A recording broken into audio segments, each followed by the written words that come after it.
LeBron James is one of the greatest players in the history of the NBA. It's a title that comes with a lot of hate, which in turn became beef throughout his career. Fortunately, when it comes to beef, we've got some history talking about that. This video is presented by Takis. Grab a bag today and ignite your intensity. The self-proclaimed king has made a lot of enemies tossing stones at his crown. And if we're sticking to royalty terms, they've mostly been jesters. As a 6'9" forward who can pass, shoot, and defend at a high level, there ain't much that LeBron can't do on the floor. It's tough for any rival to match his skill set, but that doesn't mean players haven't reverted to other bothersome tactics to get under his skin. And when you think about the first dude that comes to mind, it's usually the guy known for blowing in LeBron's ear. LeBron James attracts pests. It makes sense. He's the best player of his era, and rivals struggling to stop him want to get under his skin. Lance Stephenson is perhaps the most notorious of those pests, someone whose beef with LeBron has defined a lot of his career. But Lance could have been so much more, and maybe that's why this whole thing started.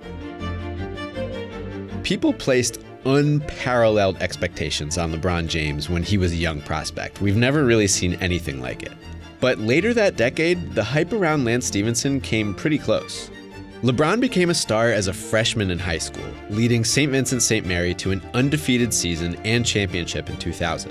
When Lance was the same age, he'd already earned the nickname Born Ready, as in born ready for the NBA. And at Lincoln High, he won multiple championships, broke the New York State scoring record, and won all kinds of individual awards. As a junior in 2002, LeBron was famous enough to grace the front of Sports Illustrated with an absurdly bold cover line. In 2008, Lance was the youngest high school star featured in the documentary Gunnin' for That #1 Spot. He was the subject of his own web series and featured on a 2009 Slam magazine cover beside John Wall. LeBron's hype wave crested in May 2003, when the Cleveland Cavaliers won the NBA draft lottery and immediately announced their intention to use the first pick on the local high school star a full month before the draft. And then, LeBron embarked on one of the greatest careers in the history of pro sports. Somehow deeming a child the chosen one proved to have been a safe bet. Around this point is where Lance's story diverges from LeBron's. By 2009, high school players could no longer go straight to the NBA. Lance was rated a 5-star prospect and got attention from all the big deal schools, but ended up at Cincinnati. He had developed some reputation for being immature on the floor and difficult to coach. And off the floor was worse. As a high school senior, Stephenson was arrested for groping and pled down to disorderly conduct.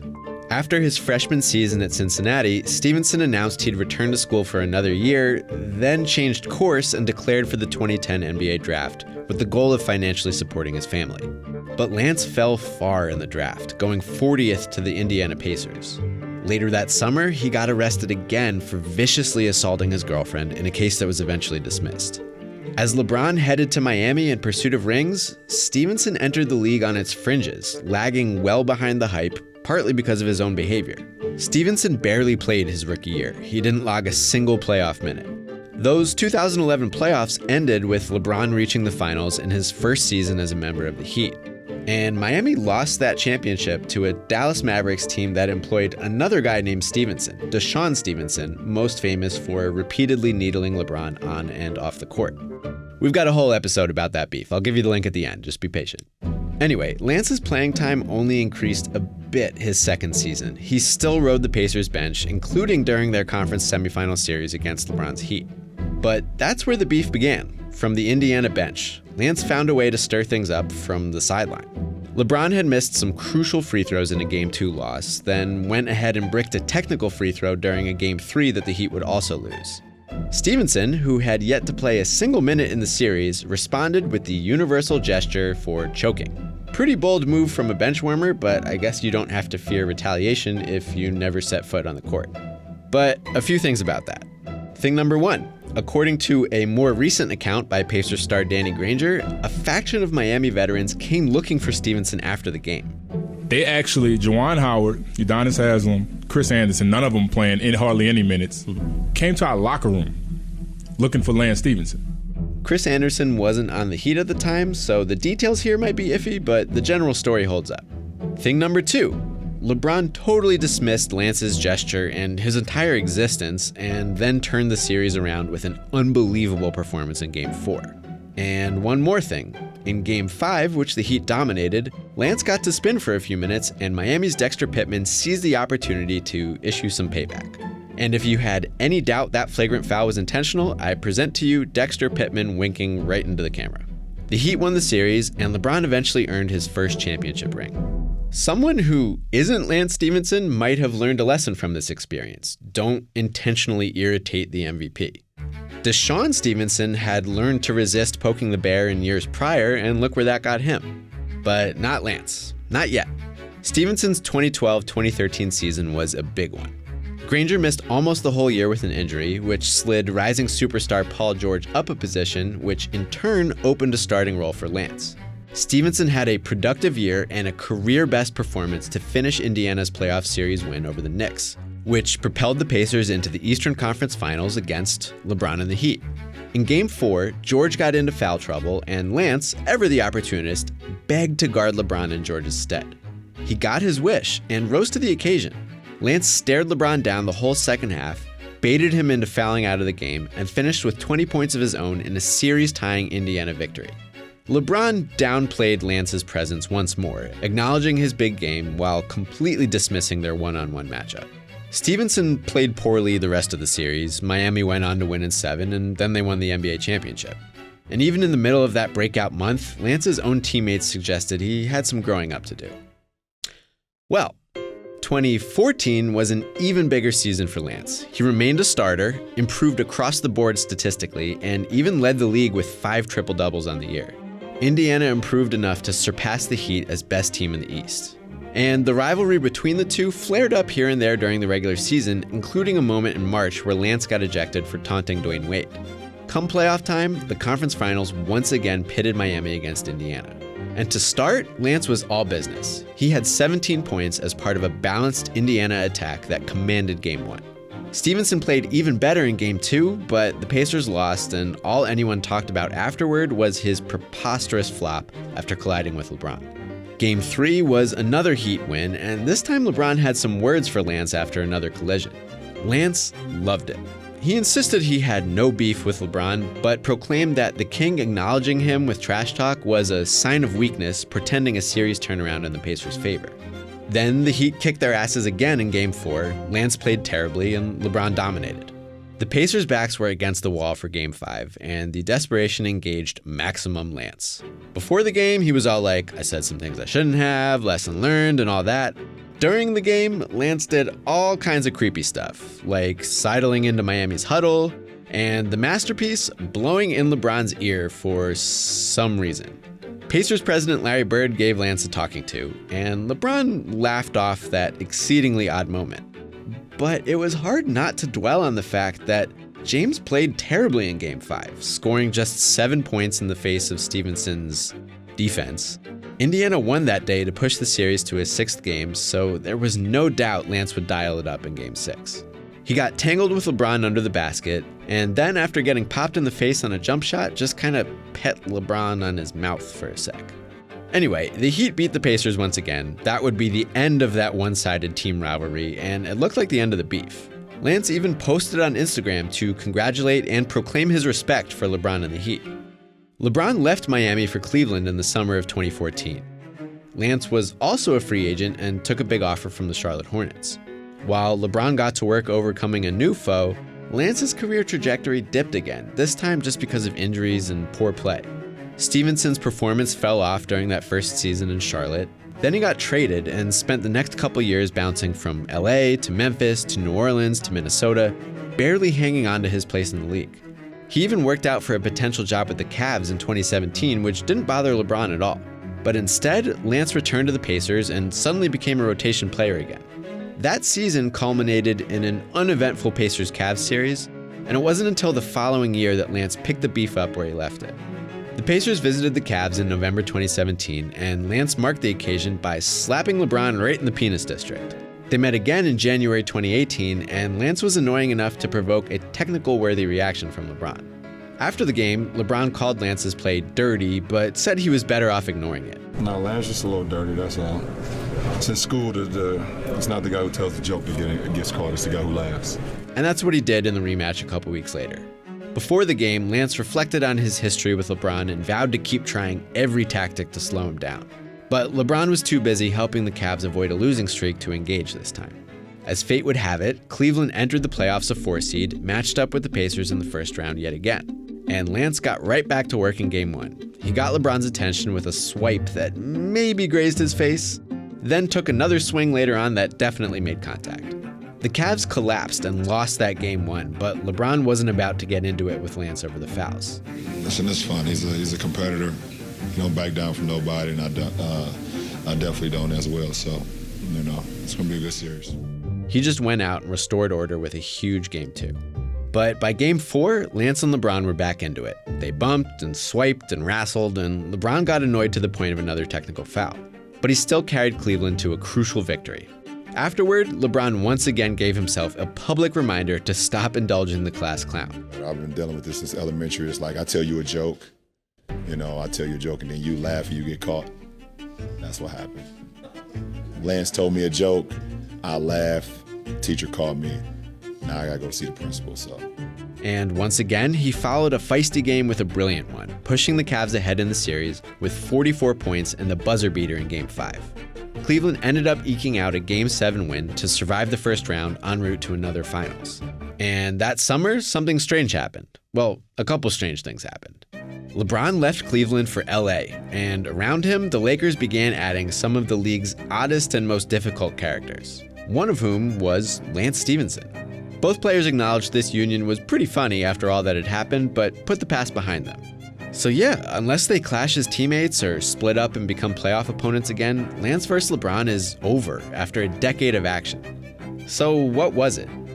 One could argue, and I'm sure some will, that this wasn't really beef. But even then, I'd say that's not for lack of trying. Lance Stephenson once followed in LeBron's footsteps, but his path diverged well before he even made it to the NBA.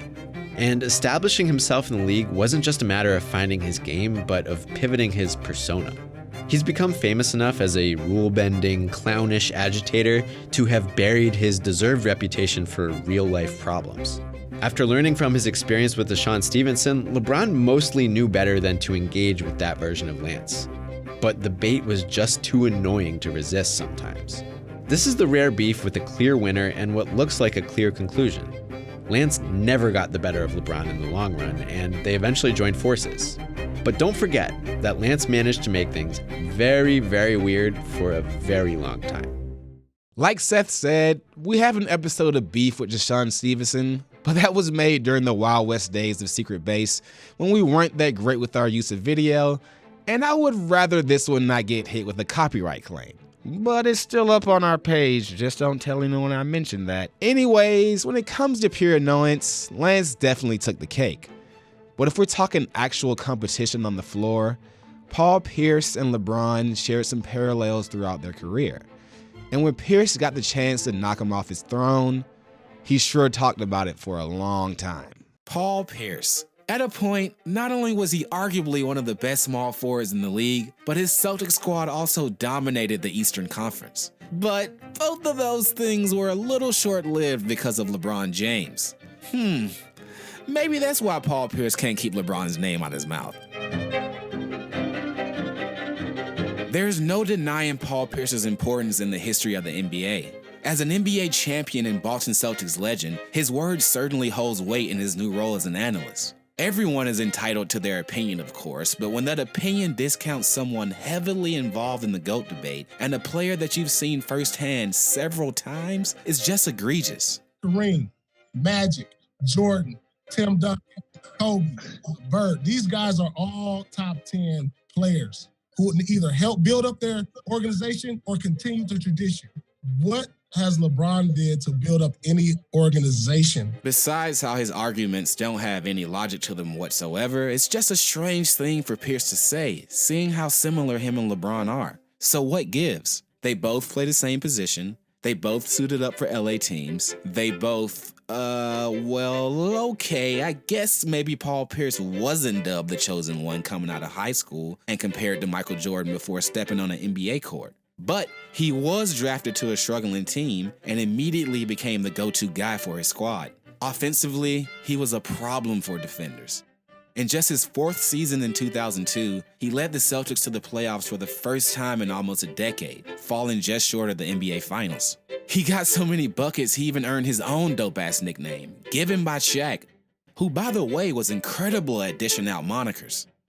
So when you have a rookie coming into the league in 2003, who plays the same position and is already praised as a star before clocking a single minute of game time, I would feel some type of way about that as well. But Pierce let his game do the talking. In their second time sharing the court, he lit up LeBron and the Cavs, even stripping the youngster in the closing seconds to seal the game for his C's. He also did do some talking during the game, just not directly at LeBron. After a tough foul on James, Pierce got into a bit of a screaming match from the courtside seats with Otis Carter, the father of one of James's close friends and someone who Bron considers an uncle.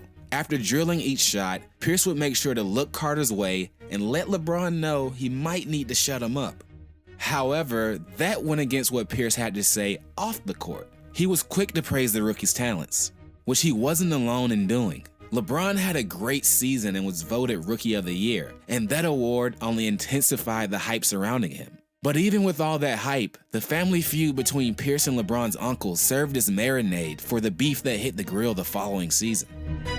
Things got a bit testy during a 2004 Celtics preseason game against the Cavs. Pierce went at LeBron scoring back-to-back baskets and made sure to let it be known he sauced up the reigning Rookie of the Year. The two went at it again, which provoked Pierce to just casually spit towards the Cavs bench. Cause that's just a normal thing people do, I guess. Well, actually, judging by their reaction, not normal to LeBron and the Cavs, and after the game, they decided it was time to throw hands. The fight was only prevented because Pierce's teammates quite literally carried him away as if he wasn't the dude just spitting at people. It was a preseason game. There were no stakes at all, but that's where things took a pause. The Cavs and Celtics weren't really contenders at the same time, so there was nothing really to get excited for when they played. Plus, the two kind of squashed the beef, growing closer to each other over the 2005 and 2006 All-Star games. LeBron had early success, but he carried the whole team along the way. Sure, it's easy to call his roster trash, but those dudes made the NBA for a reason, and I'm sure they could bust my ass any day. Pierce's roster wasn't much better, but that all drastically changed going into the 2007-08 season when Boston formed their Big Three. Now with Pierce having some real deal help by his side, and LeBron, well, still being LeBron, Pierce and James met up for the first time in the postseason. The series more than lived up to the hype, with both James and Pierce being the leaders for their teams in pivotal moments. If there's one thing LeBron didn't learn from playing against Pierce, you gotta remove family members from sitting courtside. During Game 4, Pierce wrapped up LeBron on a drive to the rim that spilled into the stands. In the stands was Gloria James, LeBron's mother, who hopped out of her seat and began yelling at Pierce. It's just classic mama instincts kicking in to protect their little king when LeBron politely told her to have a seat. Pierce had some fun with it the next day in media availability, saying while his mom is older, she could probably put up a good fight against LeBron's mom. LeBron was obviously more embarrassed with himself, especially a day removed from Mother's Day. Luckily, no mothers were harmed, but in the end of a difficult 7-game series, the Celtics closed out a classic Game 7 on the back of Pierce. LeBron and Pierce went shot for shot, but LeBron's lack of help was even more notable in the series. Clearly frustrated, LeBron stepped to the podium after the game and demanded the front office make some moves. I imagine it also couldn't be the greatest feeling for LeBron, watching Pierce and the C's flex the championship trophy he was still pursuing. On the bright side, GM Danny Ferry and the Cavs brass took note of their superstar's anger and acquired Mo Williams. Wait, yeah, that's not that big of a deal. Sorry, Mo. Then after striking out on landing All-Star forward Amari Stoudemire before the 2009-2010 trade deadline, the Cavs settled for veteran Antoine Jamison. But they do also have an over-the-hill Shaq. With LeBron playing MVP basketball, the Cavs cruised to the playoffs, where they once again met up with Pierce and the C's in the Eastern Conference semis. However, despite being the favorite, LeBron fell short again. Celtics coach Doc Rivers drew up a game plan that focused on Pierce defending LeBron. It worked. Pierce's offensive output over the last 3 games of the series went down, but they won all 3 games, in part because he helped slow down LeBron. Watching a clearly dejected LeBron walk off the court after the series wrapped, with his forthcoming free agency looming, perfectly captured the magnitude of the moment. LeBron and the Cavs simply collapsed, and it was once again at the hands of Pierce and the Celtics. Something had to change, and a decision had to be made. A decision in which LeBron took his talents down to South Beach. His words, not mine. And how could you really blame him? The Cavaliers front office couldn't get the job done. The man needed some help, and now he had it forming his own big three. But even in the regular season with the new-look squad, Bron still struggled to get past Pierce and the C's, which included a loss at home where Pierce quickly took his chance to shade LeBron. That's just the regular season though. Luckily for Bron, the two met again in the playoffs.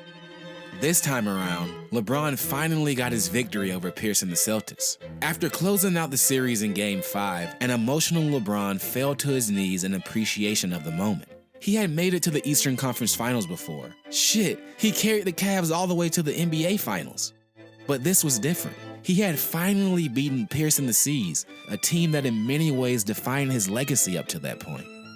Then just like that, Pierce got his chance at revenge the following year. The now old man Celtics clawed their way all the way to the Eastern Conference Finals for a rematch with the Heat. Game 1 marked the 19th time James and Pierce met in the playoffs. So of course reporters had the obvious question of, what's your relationship like? Which the two answered generically, LeBron talking about how they know each other's likes and dislikes while throwing Pierce a compliment. Pierce talked about how they built up a mutual respect for each other throughout the years, while also oddly finding a way to compliment himself as the best at his position, even though they play the same position. Anyways, there's some truth there in those vague quotes because the two once again brought the best out of each other. In a hard-fought 7-game series, their respective teams relied on them in huge moments. In Game 5 with the series tied, it was Pierce who hit a late-game dagger 3 over LeBron. The next game in Boston, it was LeBron who put on a show to keep his team alive and gave us this now famous look. Riding that high, the Heat took care of business easily in Game 7 back at home. That LeBron would have to get past Pierce one more time to get his first title seemed only right. However, from there on, their battles on the court were nothing really spectacular. Pierce was on the decline, bouncing from team to team, and LeBron was still playing some of the best basketball of his career. While chasing his second ring in the 2012-13 season, LeBron admitted that while it's tough to choose just one person as his biggest rival in the NBA, it would have to be Pierce. He ended up winning that second ring, surpassing Pierce, which I'm sure stung for Pierce, but even more so because he did it with his old Big Three running mate. Bron made sure to stick by his guy, all while sneak dissing Pierce in the same breath, calling him a bit of a hypocrite, which Pierce immediately shot back at, reminding LeBron he was dealt to the Brooklyn Nets. It was there in Brooklyn too where Pierce seemed to forget what sport he was playing. In a meaningless preseason game against the Heat, Pierce turned into a linebacker and lowered his shoulder into LeBron's chest as he drove to the basket. Pierce said it was his way of putting the league on notice. Sure, whatever you say, the truth. Pierce also demanded to guard LeBron in the Eastern Conference semifinals that same year and gave his young team some inspirational words not to fear LeBron and the Heat, which LeBron essentially said was some rah-rah bullshit and it's just basketball. Then he proceeded to go out on the floor and embarrass Pierce. Before that series tipped off, Pierce said the feud between the two was nothing personal, which is a very odd thing to say when you also don't allow teammates to wear LeBron's shoe around you.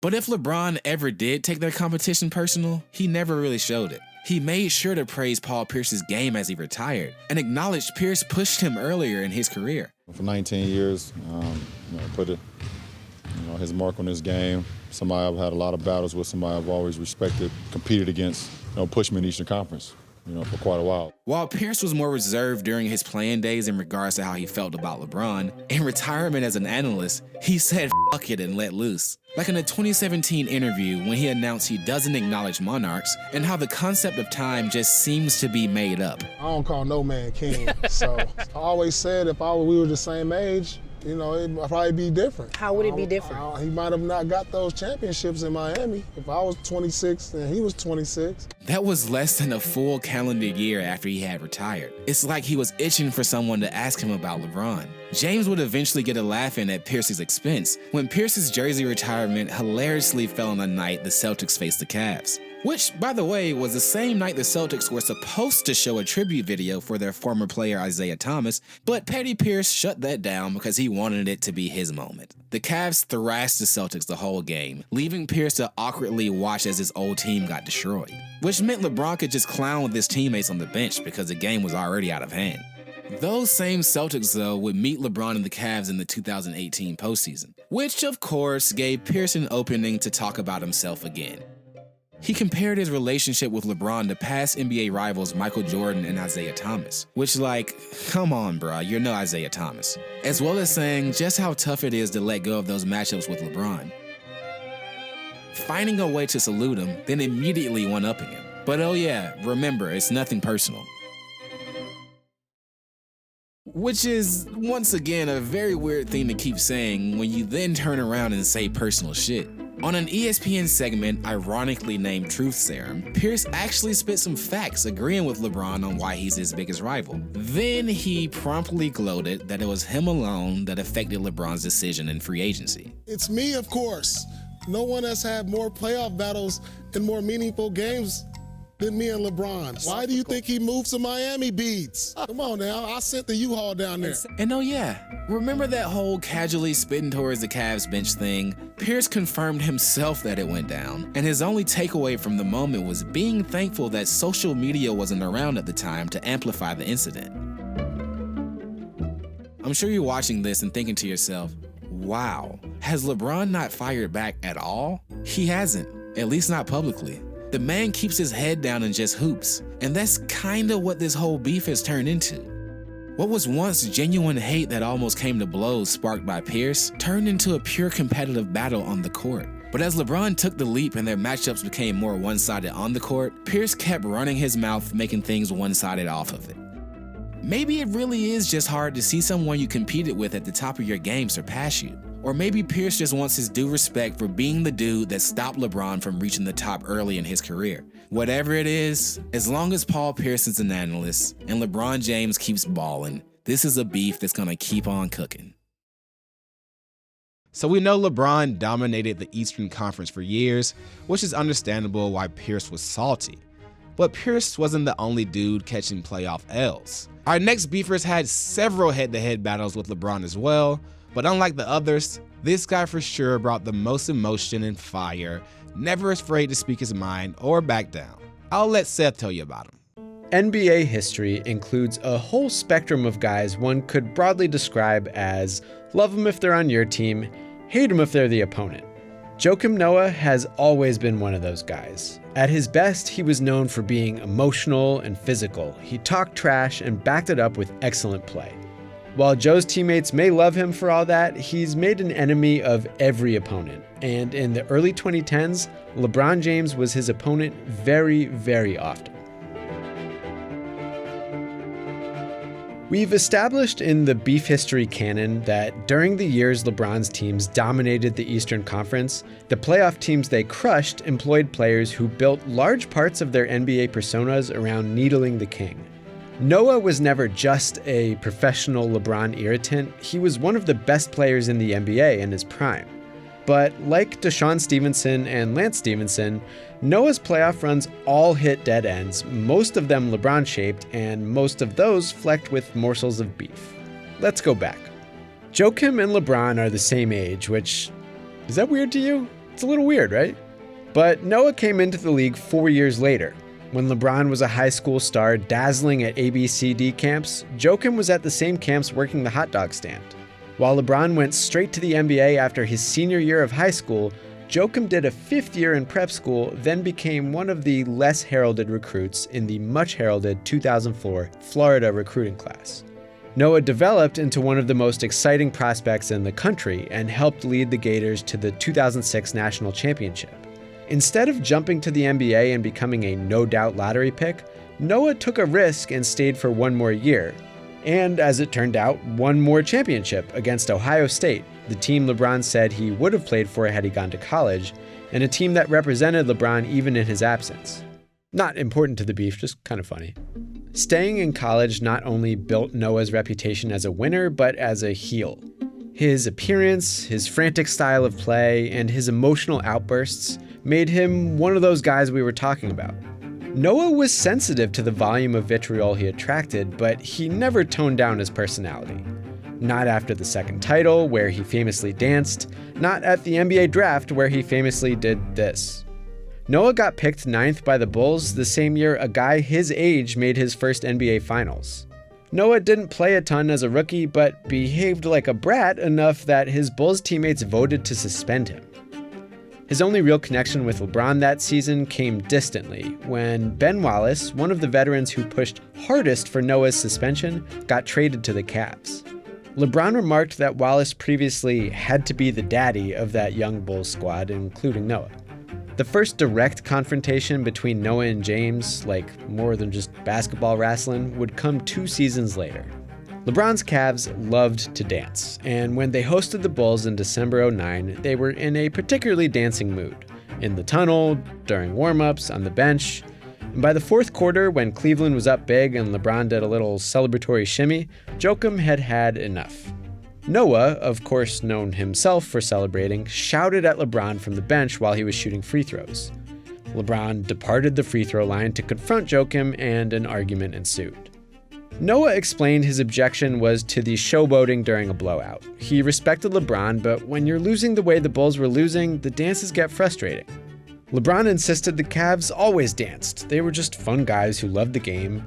But he also kind of salted the wounds of a guy who'd shot just 2 for 7 in a loss for a team that had started the season with a lot of those.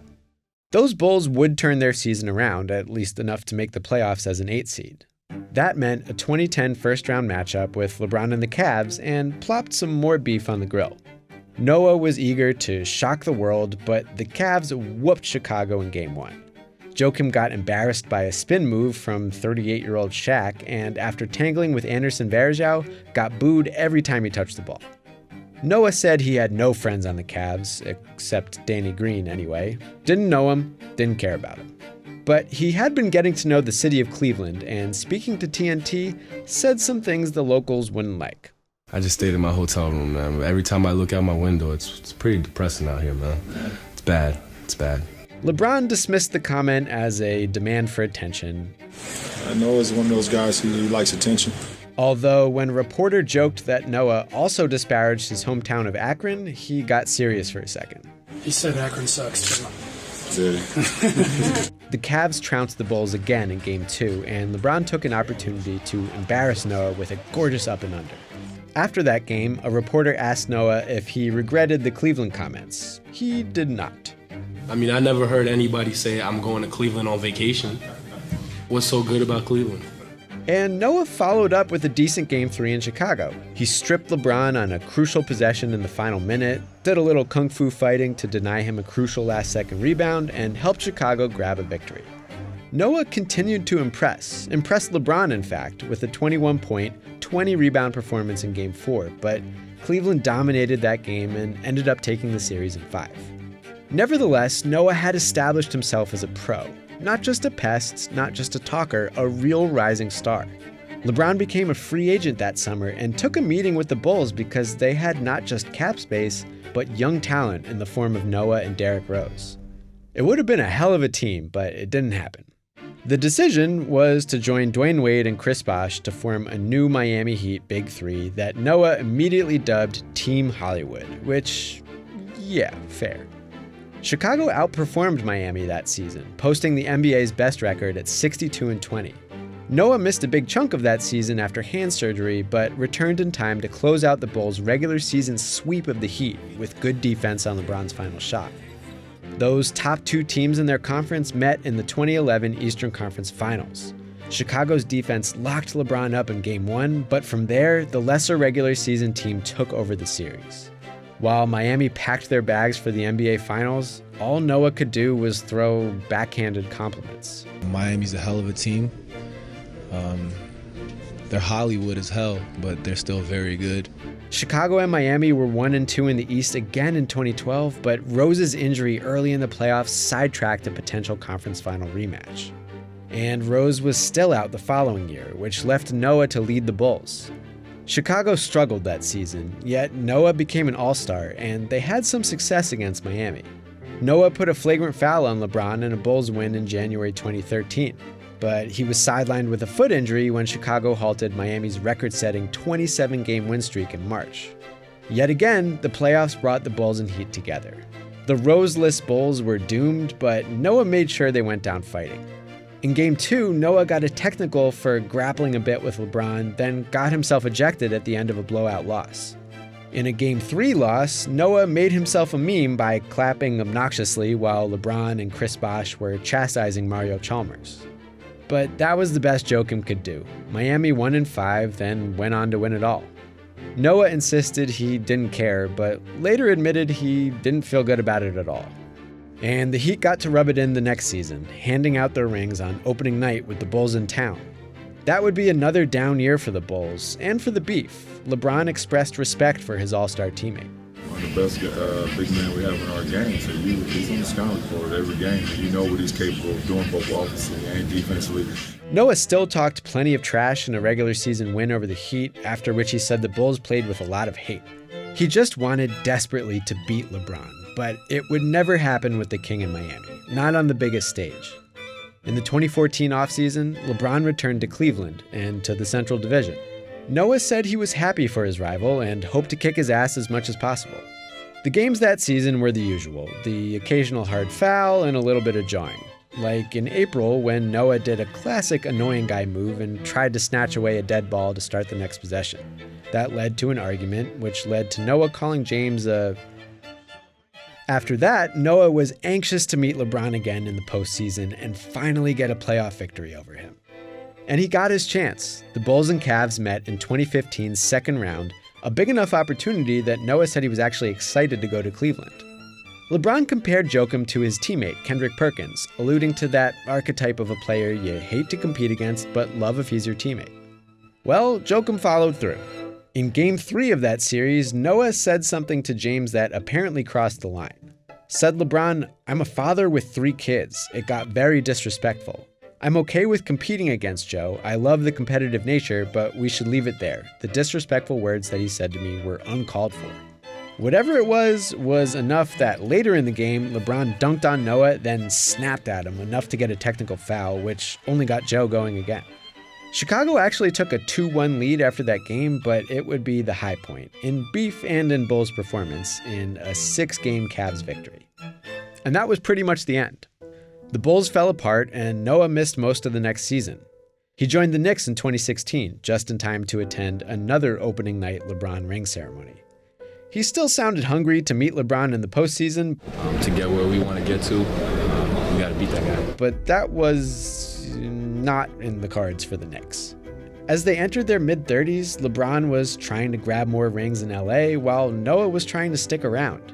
He actually considered joining forces with LeBron, and then there were rumors he might work out for the in-city rival. But everyone knows the real meat of this beef is in the past. Noah was one of the best players on one of the best opponents LeBron had to defeat to reach the finals, yet Joakim left Chicago with a record of 5-16 in playoff games against LeBron's teams, spread across 4 series. He met the same fate as so many other notable LeBron foes, but I reckon his performance commanded more respect than any of them, even while his conduct was equally disrespectful. LeBron never fell to Joakim Noah, but he really hated playing against him, and that counts for something too. I'm sure you noticed throughout each iteration of these beefs, LeBron never really publicly acknowledged his opponents. No player was ever on his level, so maybe he viewed them as unworthy competition. But as LeBron got deeper in his career, there was one player who got a real reaction out of him, and he wasn't even a superstar. But look, I'll shut up and let Clara tell you all about the details.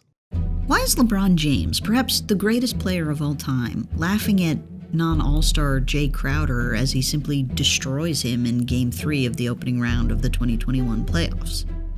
Because of beef. Let's travel back in time to get some context. 2015, 6 years prior, Crowder and James faced off in the opening round of the playoffs. It was the year of LeBron's glorious homecoming. After winning 2 rings in Miami, he returned to Cleveland and promised a championship to a city that had almost forgotten the meaning of the word. Crowder was traded to Boston mid-season after playing about 10 minutes a game in Dallas. So they're different. And they had no beef in this series, but it's worth talking about because Crowder kind of made his career in this series with his defense on LeBron. And okay, decent isn't the highest compliment, but this is a second-round draft pick defending a guy who we call the king with no qualms. Before going up against LeBron on a big stage, Crowder was unknown and seemed destined to be a journeyman at best. But by Game 4, he was bumped up to a starting spot, and after the series, the Boston press declared he'd found his place in the league. How'd he do so well on LeBron? He got physical. And maybe a little irritating. James likely didn't love the rough play, but he was used to it. And how upset could James really be? He put up big numbers and the Cavs swept the Celtics. So, whatever. Okay, let's jump ahead to 2017. Eastern Conference Finals, Crowder and LeBron meet again. Still no beef here, but we're getting pretty close. Things are different now. James had fulfilled his promise to Cleveland to win a title and was gunning for more. Crowder was more established and more respected. The Celtics forward was expected to bother James, but not stop him, don't be ridiculous. But, Game 3? Crowder did kind of stop him. See? LeBron didn't give Crowder any credit, but other people did.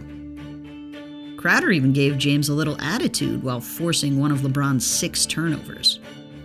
But LeBron literally shrugged it off. And the Cavs won the series, so LeBron's okay. The following summer was a big one for the Cavs. And one of the players the Cavs got from the Kyrie trade? Jay Crowder. That could be interesting. Crowder certainly didn't mind being traded to a title frontrunner. People thought he'd be good for the Cavs too. LeBron didn't love the trade, but mostly because he wasn't consulted and because he wanted to keep Kyrie around. And James was proven right pretty quickly. The Cavs weren't winning and had no team chemistry. Crowder was having a rough time. He'd lost his mother in the offseason, which caused him to miss some training, and he wasn't in ideal shape. He also struggled to find his place in the offense. Part of that was his three-point shooting failed him. Part of it was that Cleveland's offense centered around James, and didn't really have one spot for Crowder to fit. By January, he was out of the starting lineup. But LeBron didn't seem to hold it against him. When Crowder did get a big shot to fall, James posted a nice little shout-out on Instagram. And Crowder said thank you with a post of his own. So, things were good, right? They were pals, even though the team was a little embarrassingly bad, right? Oh. Conventional wisdom was that for this trade, LeBron wasn't just consulted, he was pulling the strings. Hey, his team was losing, could you blame him? Maybe if you're Jay Crowder and just lost your chance to be on a title contender, you could. Now on the Jazz, Crowder got a little passive-aggressive, essentially saying he wasn't having fun in Cleveland with a not great group of guys. And he hated the non-system LeBron-first offense Cleveland played. Shortly after the trade, LeBron also had a quote that sure seemed like he was saying the departing Cavaliers didn't work hard, which might have hit Crowder pretty heavily as he was admittedly a touch out of shape because his mother's death impacted his training. But look, our beef at this point is based on speculation and reading into quotes, so let's jump ahead to the 2020 finals. LeBron's a Laker now, and after an injury-filled, playoff-missing 2019 season, he was back in the finals with new co-star Anthony Davis. Crowder bounced around a bit and landed in Miami in the middle of the 2020 season, where he had a little resurgence. He worked his way into a starting spot by making a lot of threes.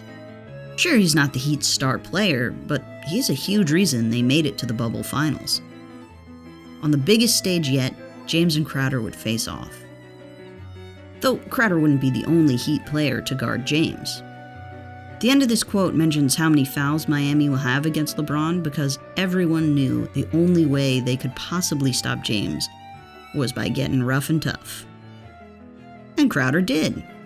Here's an example from the first half of Game 1.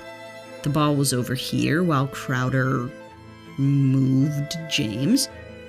And in the second half, he slapped a dead ball from his adversary, which James didn't seem to appreciate.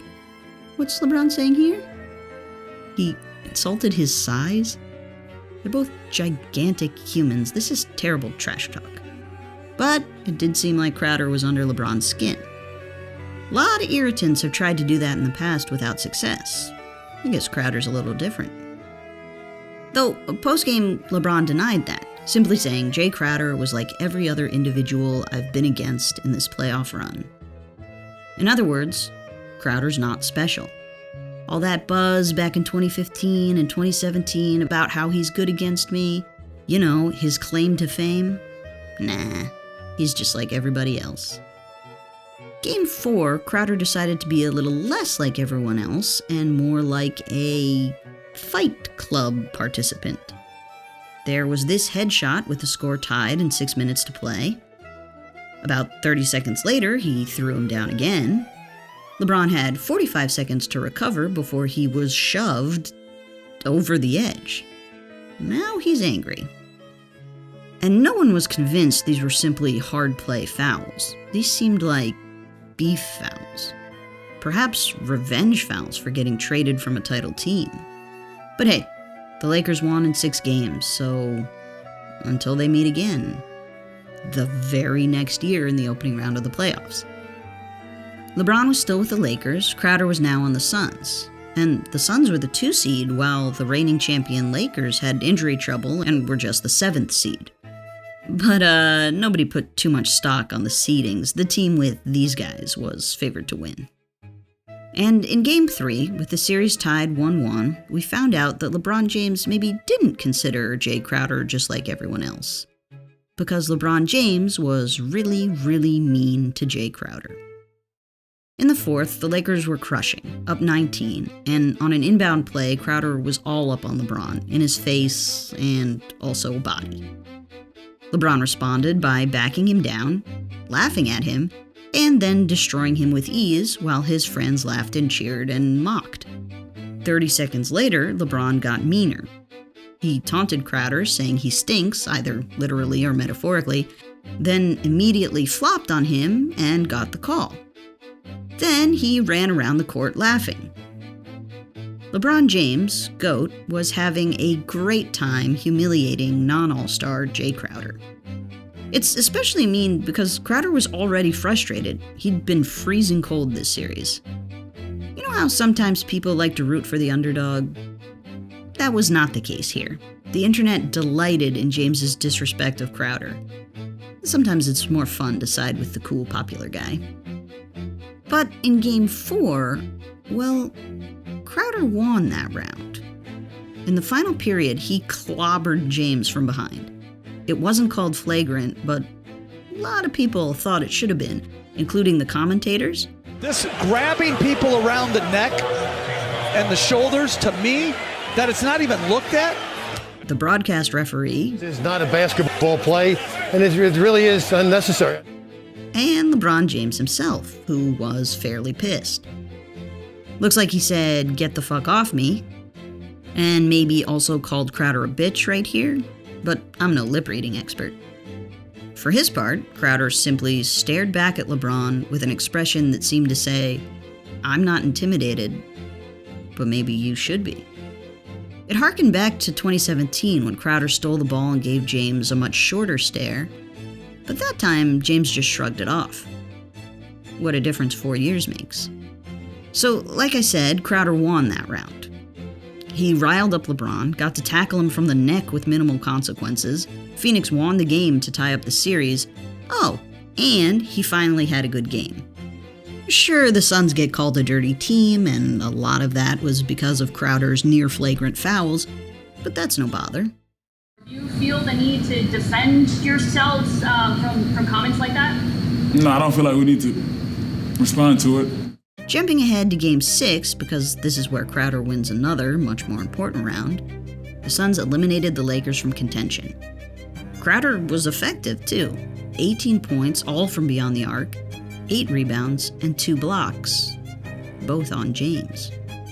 With 30 seconds left in the game and the Lakers' elimination all but official, Crowder did a little hula dance that felt really familiar. Ah, there it is. A Mountain Dew commercial where LeBron got to be happy and carefree and silly. Now it was Crowder's turn to be happy and carefree and kind of called James's little commercial dance stupid all at once. He got to gloat, and LeBron had to go home. Crowder relished his personal victory. He posted a photo compilation that began with his dance and included his stare down. The caption is an expression about an underdog turning the tables, and it's another repurposing of LeBron's content. LeBron posted that same expression back in May, referring to the Lakers' playoff momentum after an injury-plagued regular season. "Where's your momentum now?" Crowder asked. The internet loved Crowder's dancing, maybe because it was vengeance for getting bullied. I guess now people were on board with the underdog. Wait, is he the underdog if the Suns won? The internet just likes insults, I think. Feel free to prove me wrong in the comments. It's hard to imagine James enjoyed any of this. He was at a low point in his career. Right after elimination, the King was kind of like, I'm tired. He had never been eliminated in the first round before. This was LeBron's first playoff defeat to someone other than the Warriors since 2014. Of course, in 2019, he didn't make the playoffs at all. That was worse. But, both these crappy seasons were while he was on the Lakers. And recent. When LeBron missed a bunch of games at the start of the 2022 season, it made you wonder. With that context, Crowder's dancing looks a little more like grave dancing. But James didn't harp on the beef or even bring it up again. Perhaps because he knew it was not the end of LeBron James as we knew him. Or perhaps he just didn't want to give Jay Crowder the satisfaction. Whatever the reason, future meetings between the two have been beefless.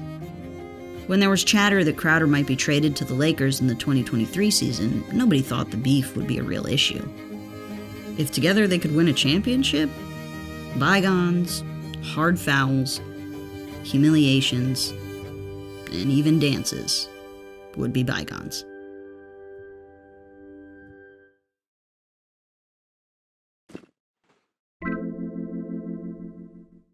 I appreciate y'all for watching or rewatching all these episodes of LeBron's Beef. It really means a lot, and if you love checking out our content, boy, do I have something special for you.